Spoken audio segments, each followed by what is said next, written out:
Yes, free power. Hello to all the meeps and bubbles and welcome back. Where the heck are my dupes? What I meant was welcome back to colonize every planetoid with the help of exploits and bugs. Speaking of that, why not start with one of the tinier bugs? In order to achieve that, we will get rid of this rocket. We can't just send it into space and land it again on the newly constructed launch pad. With the rocket out of the way, we can expand on the planetoid that Steakoos basically colonized all on their own.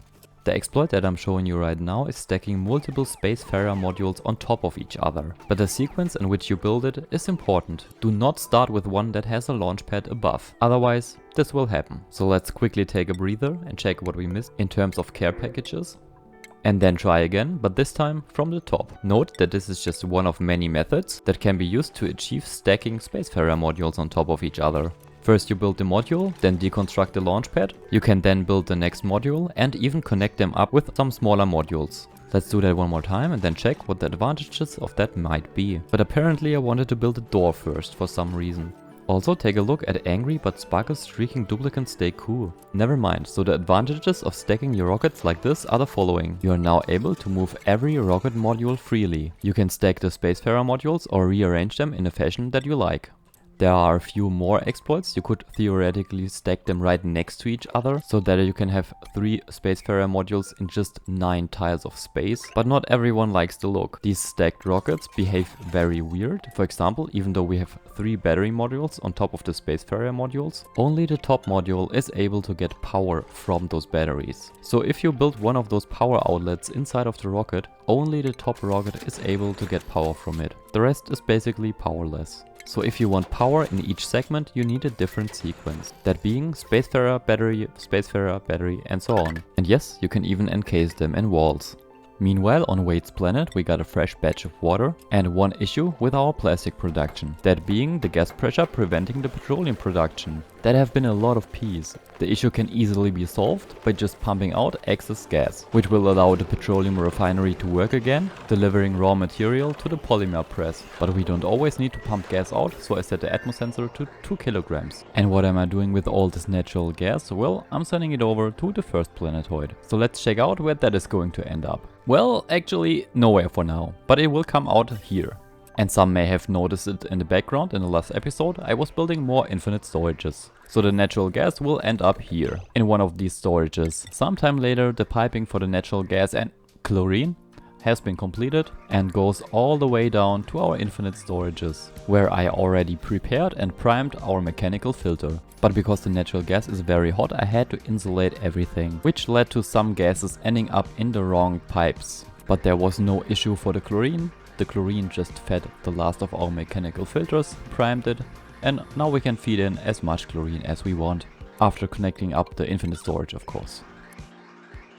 Back on Steakoos gooey paradize, because of all the slime lung and mud. How about we add a glass forge so we can produce more solar panels for our future power production needs, even though the game wants us to use coal power. Also, with everything that you have seen before, I was preparing the construction of a chlorine room. I think you can imagine that this is a logistic nightmare to film. After placing some pumps in there and vacuuming the room out, we want to fill it with chlorine. Chlorine for that will come from our refinement room. I built a vanilla filter and set it to chlorine only, so that if we try to vacuum this room out, we will eventually get some chlorine up into our room up here. And we did. I just left the pumps in there a little bit too long. After that I went totally overboard and built a lot of liquid storages, for when we ever need to disinfect a large amount of polluted water. The idea behind that is that we stop the liquid in one of those liquid storages in order for the chlorine to have enough time to get rid of all the germs. I still want to have a liquid germ sensor on the left, just to be sure that no germy water will get fed outside. For now I will run the input pipe, so the pipe that will go into our storage, down to our bathroom setup where we have a lot of pee water stored already, which we can hook up and feed to the chlorine room. Sometimes I don't plan my buildings up ahead, but just go with the flow. So you will see me do a few changes here and there. After some of the output pipes have been built, I want to set the germ sensor to below 1. Now that we have the polluted germy water sent to our chlorine disinfection room, we can think about how to actually disinfect that water, because right now it will only cycle around without really cleaning the polluted water from germs. I did not like the piping inside of the chlorine room, so I moved it to the ceiling. I also added another liquid shutoff that connects to the fourth liquid storage, which I will set to 100% and 100%. Meaning that only if the fourth liquid storage is completely filled with liquid will the shutoff open. I think that will enable the chlorine to have enough time to get rid of all the germs. I also think that I missed a NOT gate here, so let's place that in quickly. And cut the cable in the middle. I heard that you would need between 3 or 6 of these liquid storages, depending on how much liquid you feed in per second and how contaminated your water is, for this to work properly. I did not test this out, but for our case this should be enough. By the way, the reason for all of that was we were running out of water for our oxygen system. So I needed to regain some of our old pea water to power our ghetto electrolyzer setup. Back at our main planet, the duplicants don't have a fancy enough life. So a few more rooms could increase on the living quality of our duplicants significantly. And for that, as you see in the background, I will use the old Spacefarer modules. This time with access to power, water and fresh oxygen, as well as a buttload of plants. And those 2 lower modules without power could be used for agriculture. Now let's quickly go to the inside and deconstruct those pesky pilot seats, and then come up with a design.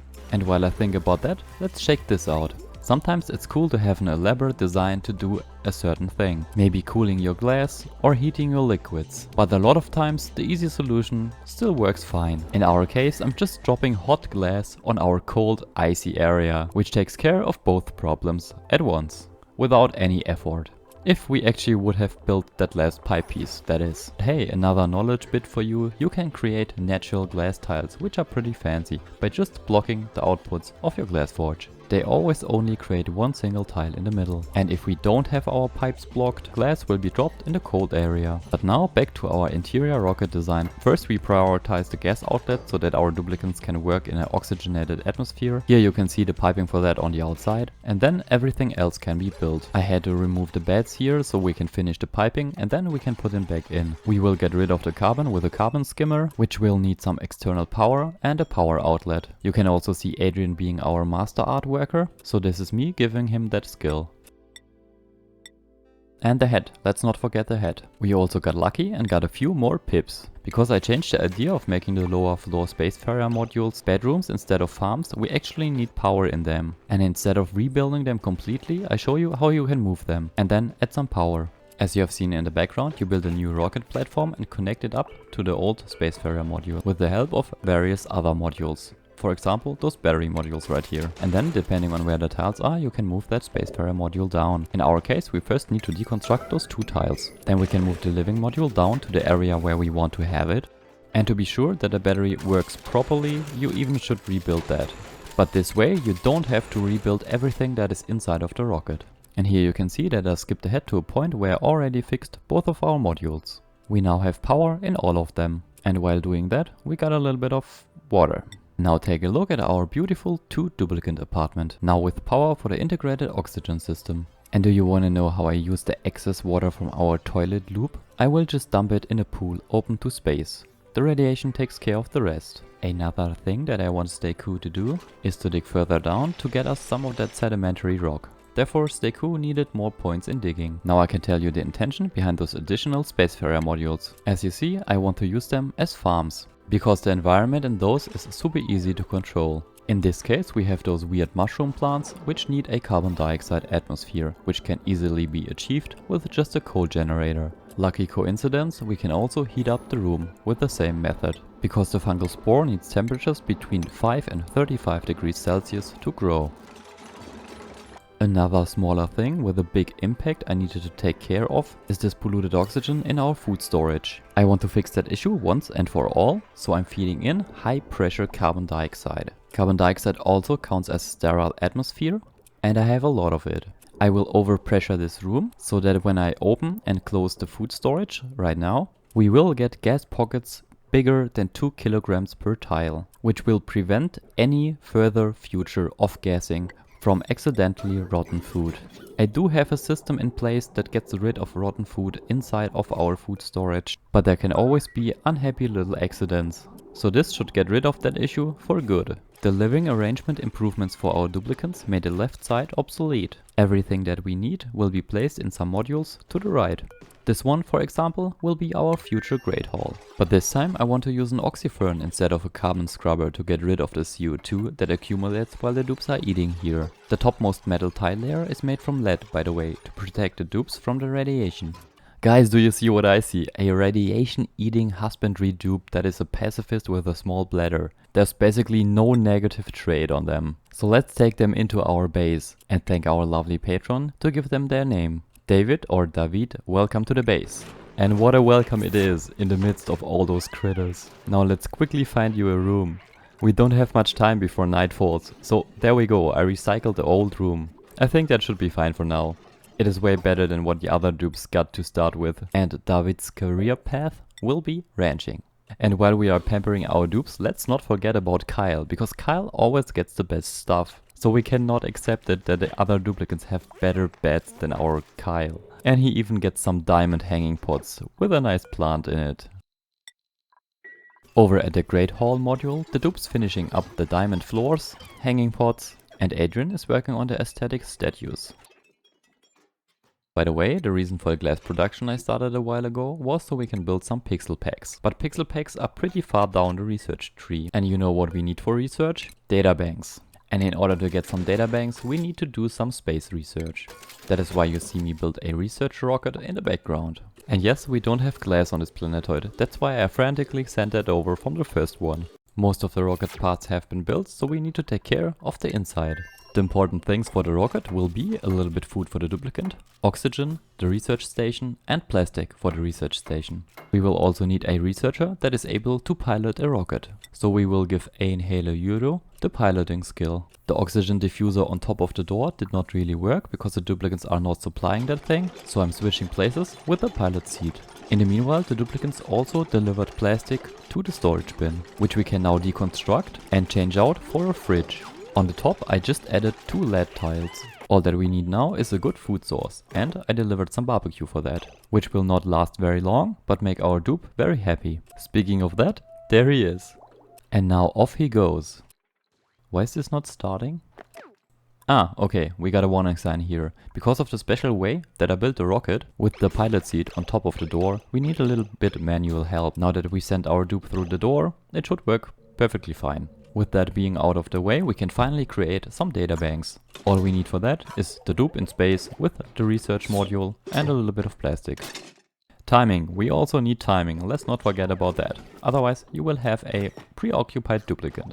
A little while and an empty fridge later, we have produced 92 databanks. Nice.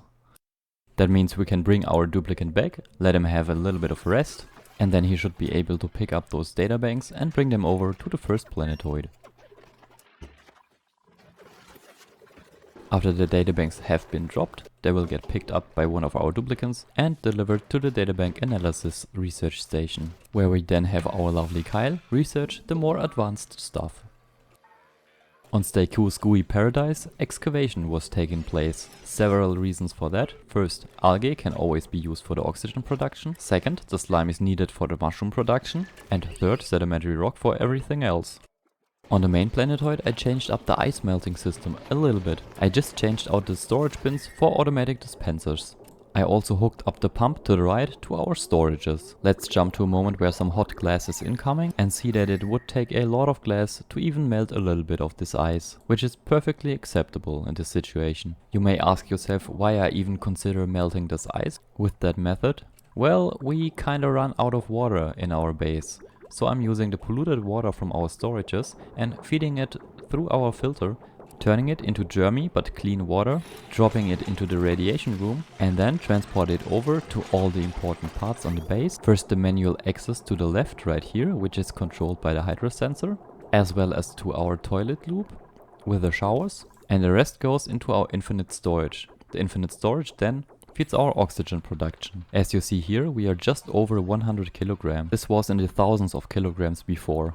Meaning it is probably finally time to tame that steam geyser here, which emits hot steam at 500 degrees Celsius. That is basically free energy and a little bit of free water. And because I didn't pay attention to how much steam that geyser is emitting, I went totally overboard with the amount of steam turbines I used. I only used a few parts of the version that I showed in my short, link in the top right corner, because I wanted to keep my power system to the left. We will also need a liquid that can withstand those temperatures, crude oil from the second planetoid for example, which I will drop with the help of the teleporter unit. The crude oil then can be used for heat transfer reasons. In case you are wondering why this looks so complicated, you basically can ignore everything but the 3 steam turbines on top. All the buildings below and to the right of the geyser are just there to cool the future output water. Otherwise it would be at 95 degrees Celsius, but I want to have it way cooler than that. Hence we need a setup to cool our output water. And I even decided to make this properly and vacuum the room out beforehand. Before I explain that build, let's check out what we got in the meantime. That WeSWAT for example. And I even tried to prepare the taming of the cool steam vent on the second planetoid, but in the time that we built the hot steam vent tamer, nothing much happened. Probably because we only have 4 duplicants on that planet left and our researcher is in space again. Do you wanna know how many databanks we accumulated while building the hot steam vent tamer? Just take a look at this. Oh yeah, and that happened, because our steel production got a little bit hot. So let's take a look at our hot steam vent tamer and let me explain what I did. You can also see that I expanded the rooms a little bit to the right so we can store our water in a non-exploity way, and I even added a liquid lock. So now that we created a vacuum, let's first get rid of everything that we don't need anymore. For example, deconstruct those cables, get rid of the gas pumps and the gas pipes, and then probably we should collect up all the debris. Only then I want to free the geyser and then analyze it. Well, as you see, the geyser had different plans. We didn't even manage to get halfway. Everything is full of steam now, so I deactivated our pumps. But you see that I had to add an atmosuit to the right, otherwise our lovely Kyle would have gotten his buns steamed. And don't worry about the steam, as soon as we cool that room down, the steam will condensate and drop as water, which we can then mop up if we want to. So talking about cooling, I did forget to fill the coolant in beforehand, so we need to do that now. I'm using the polluted water from our storages down below. I will first fill the loop that cools the steam turbines. And then set the respective liquid temperature sensor to -4 degrees Celsius. And why not copy that over to the next sensor? Thinking about it, it might not be a good idea to freeze our output water, since water has a different freezing point than polluted water. Let's set this to 14 degrees Celsius. We are still filling the first loop to cool our steam turbines, and once this is filled, we can cut it right here. Now I can use the rest of the polluted water to fill the next loop. Let's just grab the pipe right here and connect it up to here. Once this is built, we can feed in the polluted water that acts as a coolant in our aqua tuner and will cool down our output water that comes at 95 degrees from the steam turbines. Same here, once the loop is filled, we can cut the connection and deconstruct the bridge. By now we can hope that our lovely Kyle is done with the research. There we go, almost a good timing, meaning we could finally close off the steam geyser room with insulation tiles and can now wait for the water to condensate and create a vacuum again. Why do we want that, even though this is just our storage room? Well, easy. To the left you can see our power outlets. All the heat from the steam chamber would otherwise be connected thermally to the outside. We don't want that, so we close that off with insulation. We can now also get rid of the atmosuit docks that we had to build for our duplicants to have access to the geyser without being steamed. The atmosuits for that, by the way, came from the second planetoid. I just sent them over with a teleporter unit. Now that we finished here, we can deconstruct all the ladder remnants. There we go, nice and clean. Now I should probably try to explain what isn't already clear. So to the left we have a steam room with 500 degrees Celsius hot steam. Above that, connected via Atmos sensors set to above 1 kilogram, we have 3 steam turbines. The Atmos sensors are just there, so I don't have to look at the red symbols from the steam turbines. Even though I missed one down here. The lower room is just for cooling the steam turbines and the output water. The power for that comes from the steam turbines itself and from our outside grid. Our main grid also controls this door. We totally could make this self-powered, but that would mean that the output water takes longer to cool down. At the moment we don't produce enough power to power both of our aqua tuners, but that changes as soon as our steam turbines activate. The left aqua tuner cools these 3 steam turbines as well as this one, and the right aqua tuner cools our output water, which at the moment has a nice 26 degrees. I need to temperature control that better in the future. You can also take a look here and see what happens to our crude oil, because it is heated up to above its maximum temperature. turning into petroleum, which I did anticipate beforehand. And now let's quickly check the temperature that petroleum can handle. Petroleum can handle 539 degrees Celsius. It may finally be time to check out how much steam we actually get from this geyser, because I did not do that until now. Man, sometimes I suck at this game. We only get 2.5 kilograms, man, that is nothing. We don't even need all that steam turbines. Speaking of them, I connected all their output pipes to a single liquid vent and dropped their water right here. The reason for the crude oil that now turned into petroleum is just there so that the steam room is thermally connected to the metal tiles on the left. It also acts as a heat buffer. The heat can then be transported through the door to the next metal tile, but only if the sensor reaches the right temperature. In our case, that means if the room down here reaches above 205 kilograms per tile, we want to open the door, disconnecting the heat transfer. Right now you could see that the room was too cold, so the door closed, activating the heat transfer again. That means that we always try to keep the lower room at around 200 degrees Celsius. And the crude oil in the lower room helps transfer the heat better. That also means that the steam turbine above that room should always run at almost full capacity, while at the same time cooling down our equipment. Let's quickly check the piping. I already told you which loop cools what, except what happens with the output water from the lower steam turbine. The output water is split by a liquid valve that is set to 1 kilogram. This should prevent our pipes from breaking. This would technically be an exploit abusing a mechanic that is already in the game, but in this case it is just a precaution and shouldn't come into play. Checking the temperature overlay, you can see that that middle segment right here is still very hot. That is not because it transferred heat, but still the heat remnants from before. Now we have a vacuum in there, which is a perfect insulator. And in case you need it again, here's a quick overview of all the overlays. But as always, I do have a save file in the description. Today we managed to get a new duplicant, build those interesting looking apartment complexes, containing rooms for our pampered Kyle, Adrian and Hans Martin, McLim and Skycloud, as well as a diamond-filled greathall. We built, used and emptied out this giant de-germinator that on our intentionally messy second planetoid that sadly got a little bit heated up from all the steel production and metal production. That was a clip of the injured duplicants that you saw. And I kid you not, this polymer press has been running non-stop for 78 cycles. We have 7 tons here and a few more in the rocket, which we used to produce some databanks that can be used in this thing. By the way, here you can see how many we accumulated until now. And that's not even all of them. We also built this second space tower on Steakoos gooey paradize, which contains a mushroom farm. And this is how the planet looks now. So blessed be all the duplicants. And if you like this episode, I would be very happy if you leave a like on it. And a special thanks to everyone that takes part in this Let's Play. And the next episode will contain some evilish Patreon shenanigans. And a few of the other dupes will positively be spoiled. Love you guys and see you in the next one.